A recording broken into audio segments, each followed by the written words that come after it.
Hello, it's another weekend, another mail. Mail? No. Okay, 3 of these were mail. One of them was actually a lottery. Raffle. It's technically the same thing. I also got the Beetlejuice shirts from Rucking Fodden. This is the first time wearing this one. I had the big one that has Lydia's face on it, which is great. That one was really fun. This one's very weird because it's very textured and there's a door on the back. And because it's a much thinner material than they usually send out, which is thin and stretchy, which I'm okay with. It's actually kind of nicer for the summer weather. It's summer now, officially, in Australia. But you can feel... Oh, I just hit the mic, sorry. You can feel the textures, and it's very bumpy. So, anyway, let's see what I got with physical media. So, to start off, I actually did buy one from Amazon. 3 of these are from Amazon. 4 of these are from Amazon. But one of them I'm not going to show only because...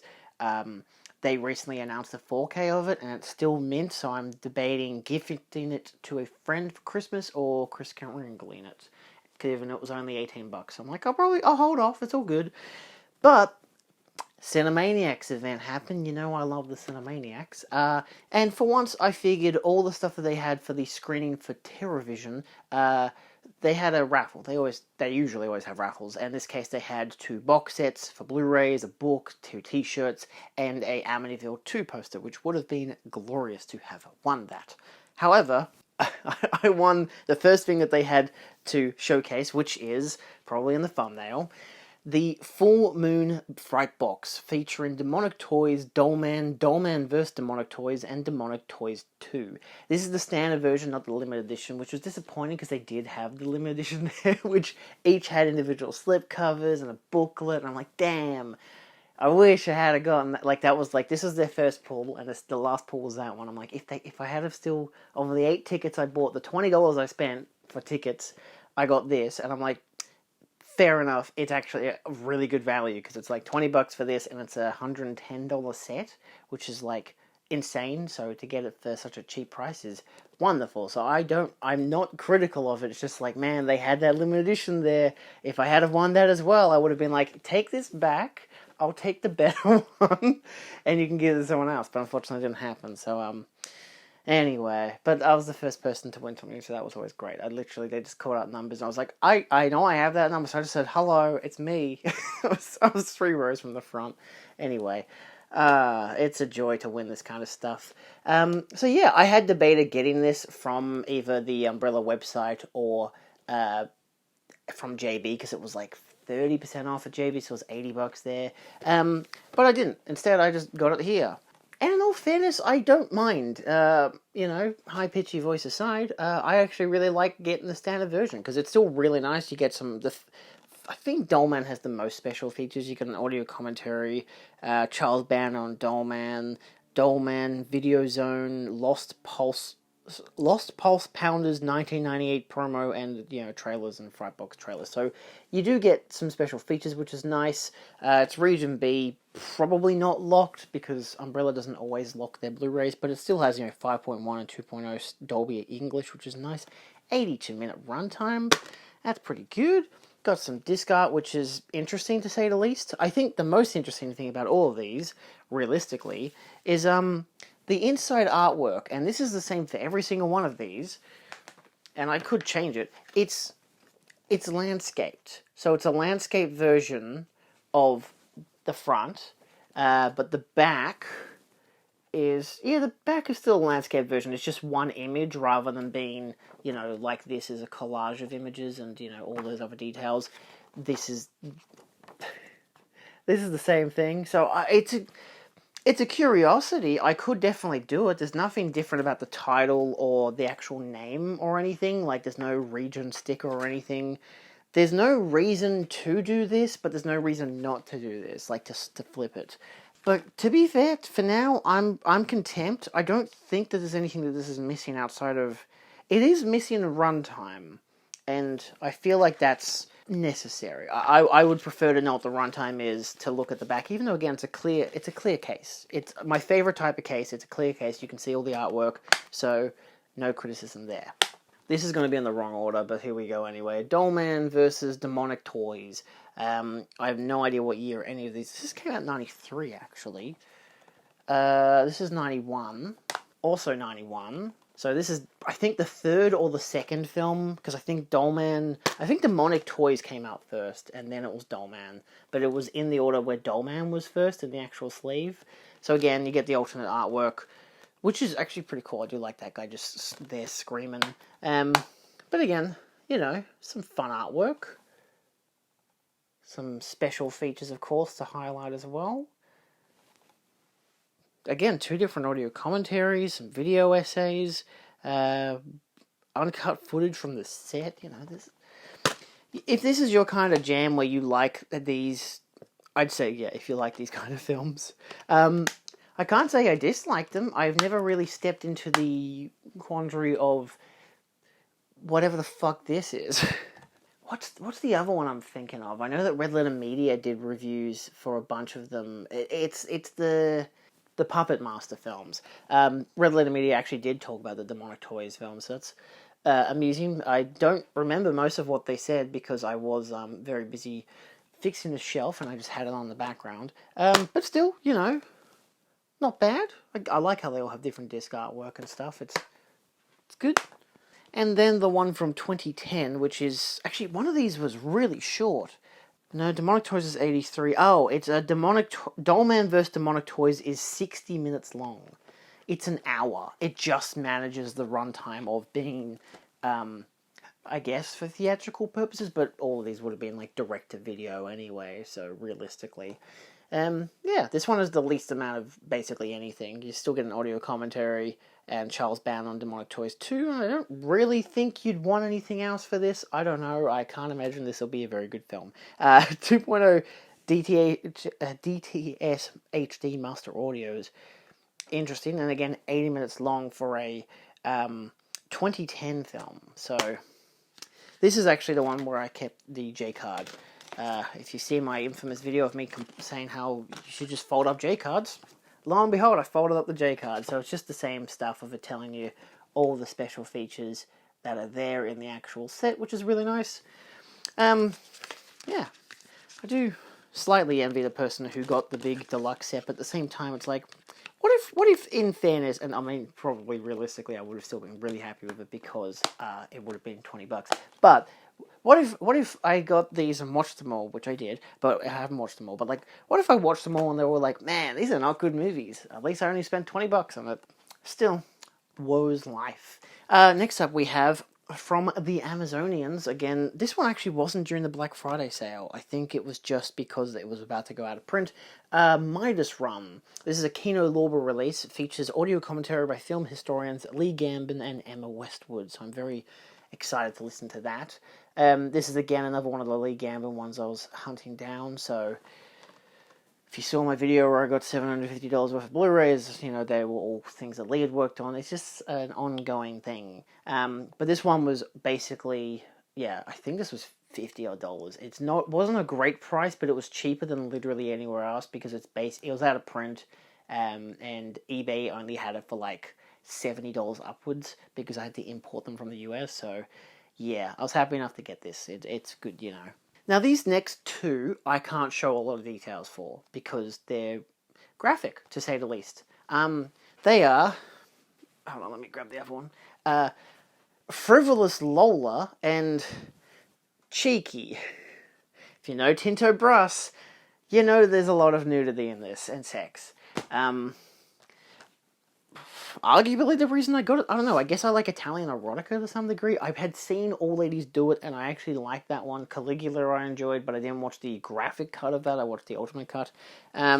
This has alternate artwork, which, let's put it lightly, it has some nudity on it. Well, vaguely. You see a woman's ass, but it's not a bare ass. Can I show any of this off, technically? I mean, none of it's explicitly naked, so I'm going to go with it. This is the slipcover. It does emphasize the special features on the bottom, which is really nice, as well as emphasizing the fact that it comes with all these art cards and reversible artwork and all this kind of stuff. You know, it's one of those things when it comes to physical media where you kind of... Sure, I bought this stuff. What does it matter? No, there's no nudity on that image. There is reversible artwork, but the reversible art is actually... I reversed all of the artwork, because I, of course, have already opened these to make sure that they were fine. The reversible artwork is the same as that. But yes, that's the main artwork, reversible artwork, and then, of course...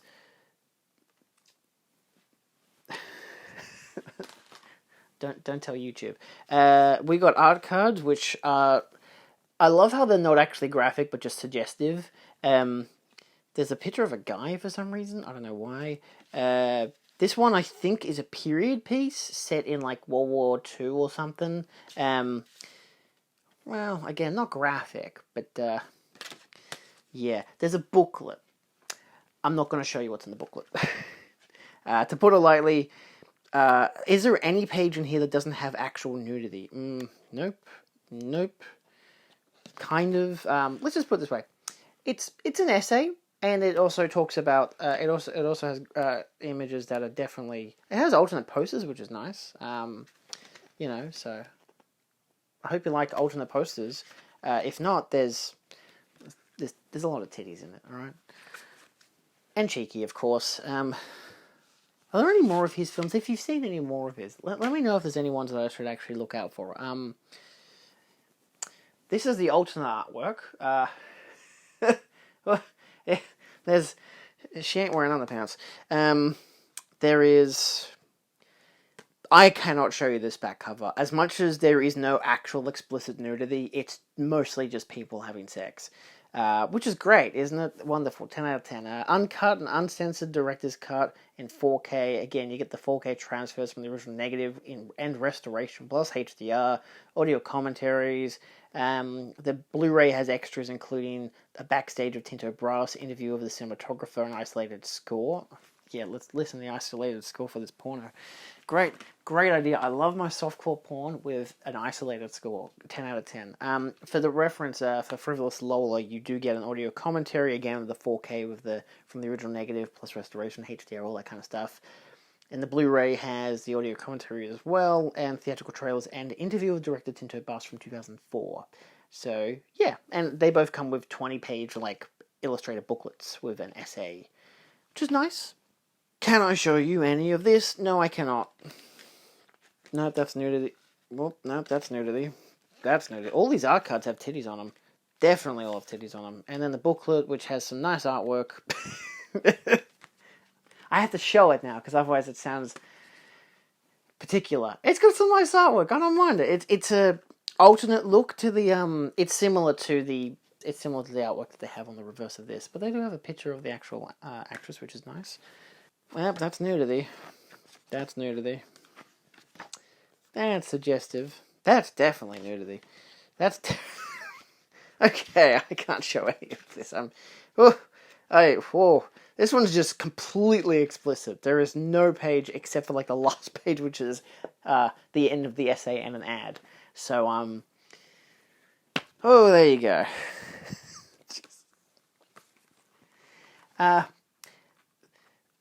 What else did I get?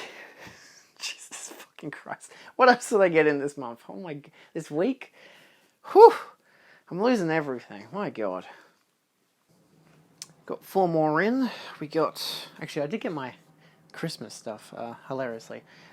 I'm one of those kind of people who, like, if I know what I want to get for Amazon, like, for Christmas for myself, I'll mention it to people and usually just buy it and get them to pay me back for it. In this case, it was a set that came down from $200 down to like $140. So I'm like, great, split it 3 ways between my parents and my 2 brothers.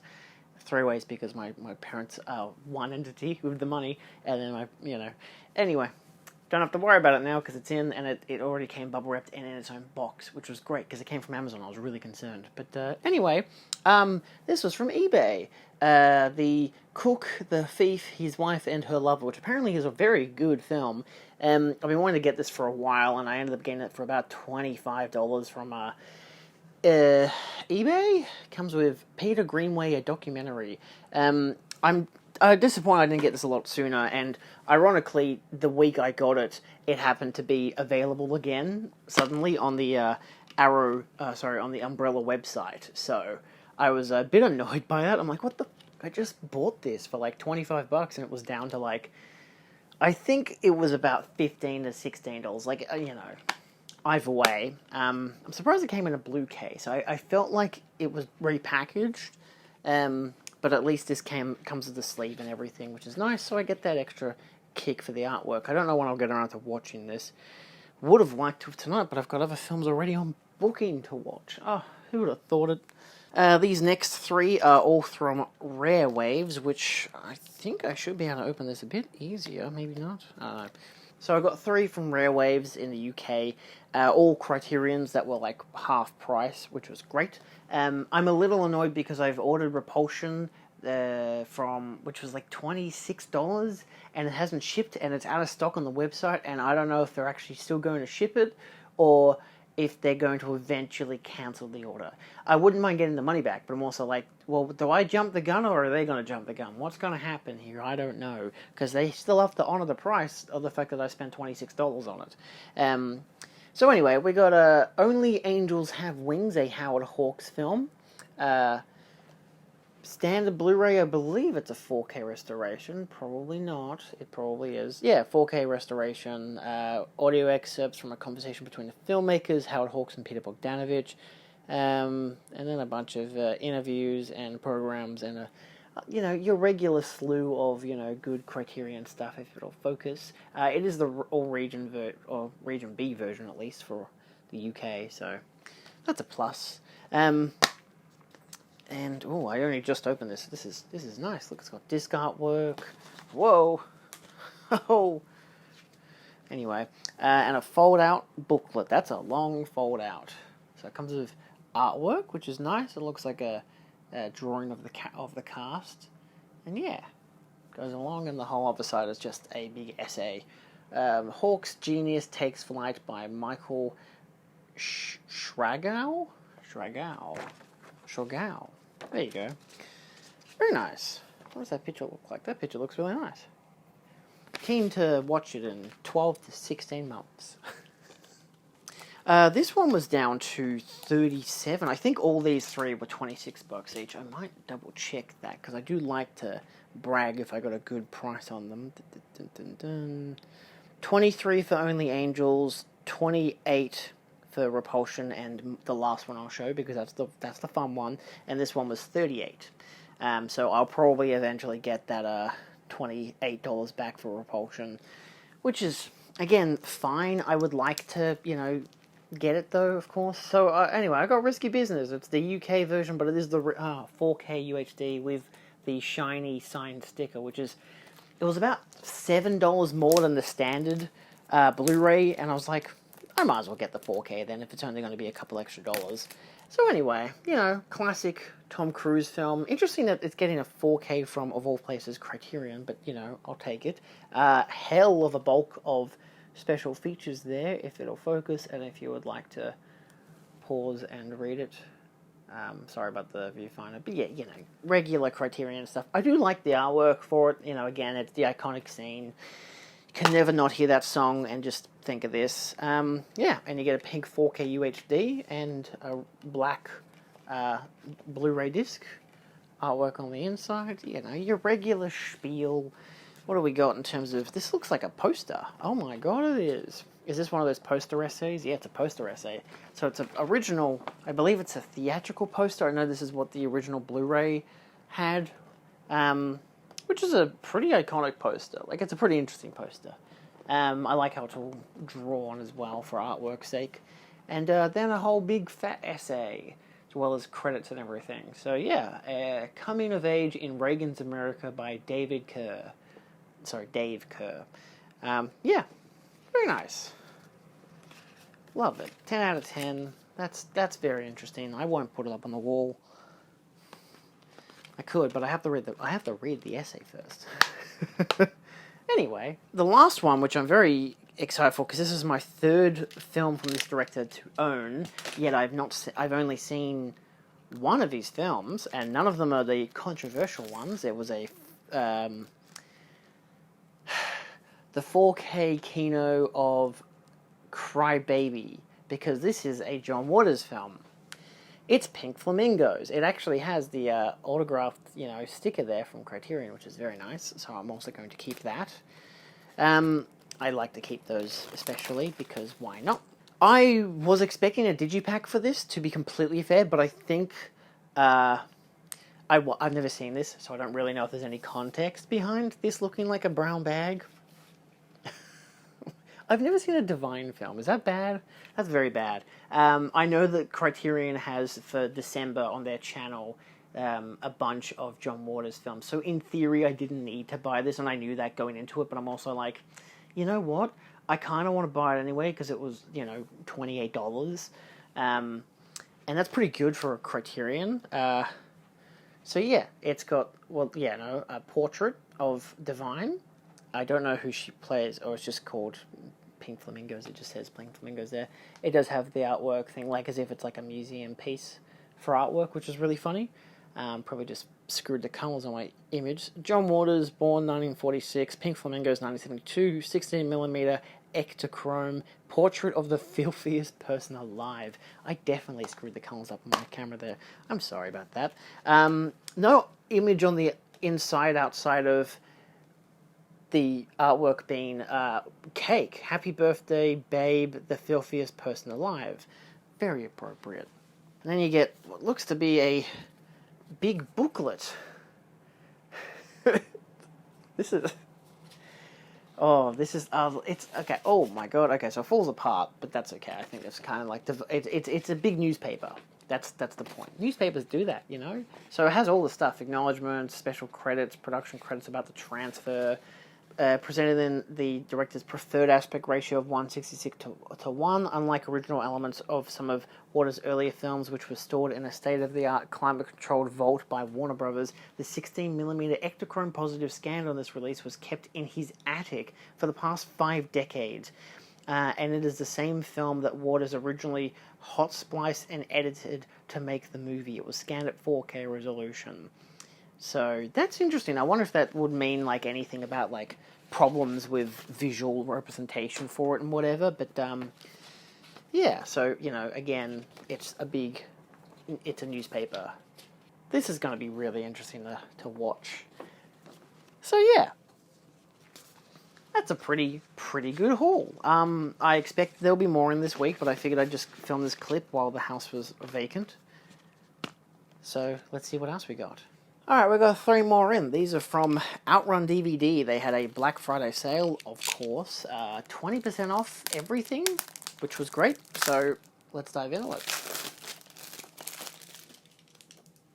We start off with Death Race 2000, which I kind of really wanted to get after seeing Hyundai's talk during the Running Man screening, where she mentioned this one. I've just never seen it before, so I figured, yeah, sure, why not? It's the Signal 1 release, which does come with some special features, including whatever the hell it says there. Interview with Roger Corman's assistant, Beverly Gray, video essay by film historian Mark Searby, still gallery, and original theatrical trailer. It is 80 minutes in color 1080p Region B, mono 1.0 PCM audio. So, interesting. I like the artwork, like the case. Oh, it's got reversible artwork, which means I can get rid of the R-rated sticker and just replace it. There's no actual real differences outside of just replacing the R-rated sticker, which is kind of funny. But, yeah, this was $20, which I just figured, you know what? Sure, $20. Why not? Then we have Daughters of Darkness from Blue Underground. This is the 4K UHD release. I think it's a single disc release. It is a slim case. Yep, single disc, which is fine. I don't think there's alternate artwork. Nope. Dolby Vision and Dolby Atmos, which is always good. I just always got to make sure it's looks okay on my TV, because Blue Underground, sometimes the Dolby Vision fluctuates, so I might have to turn it off when I'm actually watching it. But it does come with a slew of special features. I've heard this one's quite, really good, actually, for one of those Dracula films, the more lesbian Dracula film, which is fine. 3 audio commentaries, an interview with co-writer, co-director, and another with the co-writer and co-producer, Playing the Victim interview with star Danielle Oimei, Daughter of Darkness interview with star Andrea Rao, as well as some alternate titles, theatrical trailers, and the like. Hooray! And last but not least, which I actually had ordered originally 2-3 months ago, but with the UK version of Godzilla -1, but then JB announced their Godzilla -1, so I cancelled the whole order, and the guy actually responded by emailing me saying, yep, that's fair, thanks anyway, because he expected now that there was a local release that people would cancel. So unfortunately it meant that I cancelled my Invasion order, but now I got it on sale. Wow, it's a limited edition. What the fuck? It's actually already got the different artwork. I was not expecting that. I just took out of its plastic. But yeah, so you get it's the 4K UHD, comes with a slew of special features, which was one that I wasn't really going to get, even though I do actually like the Body Snatcher films. I'm still yet to watch the 90s one. But the main reason I wanted to actually get it was because it came with a illustrated collector's booklet featuring new writings by film critics William Bibbiani, yeah, and Sally Christie. Sally Christie's a friend of the channel, or just a friend of mine. I make the implication of the two as connected, but still, yeah, and it also has I think it's a video essay called Body Snatchers and Beyond, a new visual essay by film scholar Alexander Helen Nicholas. So there's oh my god, Josh Nelson also did a goddamn video essay. Oh, wow. Love all these Aussies just doing work on the UK releases, those bastards. Anyway, you can obviously get your little poster for Critters, which I would have loved to have gotten, but I already have the bloody US set, so I didn't find any need to rectify that at all. Yeah, disc artwork is the same as the main artwork, which is the reversible artwork as well. It's really strange how that's just posed like that, which is good. I don't have to change it. Of course, you get your double-sided poster with the new artwork and the original, which I probably won't ever hang up because I don't really care that much to do so. There are better films in the Body Snatcher line. I don't think I've ever fully watched this. I remember when it came out as a kid, and I think it was on TV. Or was that Upside Down? Yeah, and so I've watched parts of it when it came out a long time ago, because I went to TV, and I was like, oh, wow. But I don't really remember much about it. But again, so you got, Sally Christie's Nicole Kidman reshaping the past in the invasion. And then it has a whole section talking about the restoration as well. So, yeah. This will be interesting to look through, because I know Alexander Helen Nicholas, her video essay, look, it's Sally's essay, wow, love it, talks about, like, this film in the light of, like, COVID and whatever, so, yeah, because this is more of a pandemic-y type of film. So, yeah, very nice, 4K restoration, with HDR10 and Dolby Vision. It was actually a 2K digital intermediate, which was supplied by Warner Bros., which was then restored and graded in 4K. So that's really interesting. But yeah, so that's good. Very nice. Can't wait to watch it. That should be all for this week. I've got Vinegar Syndrome. Actually, I don't even know when the Vinegar Syndrome stuff is going to come in, because it hasn't shipped yet, so I guess I'll find out when I find out. That won't come in anytime soon, which sucks, because that's got The Keep and a bunch of other films that I really want to watch, obviously. But yeah, got eBay stuff coming in, Amazon, Black Friday stuff still to come, so see you guys next time. Adios.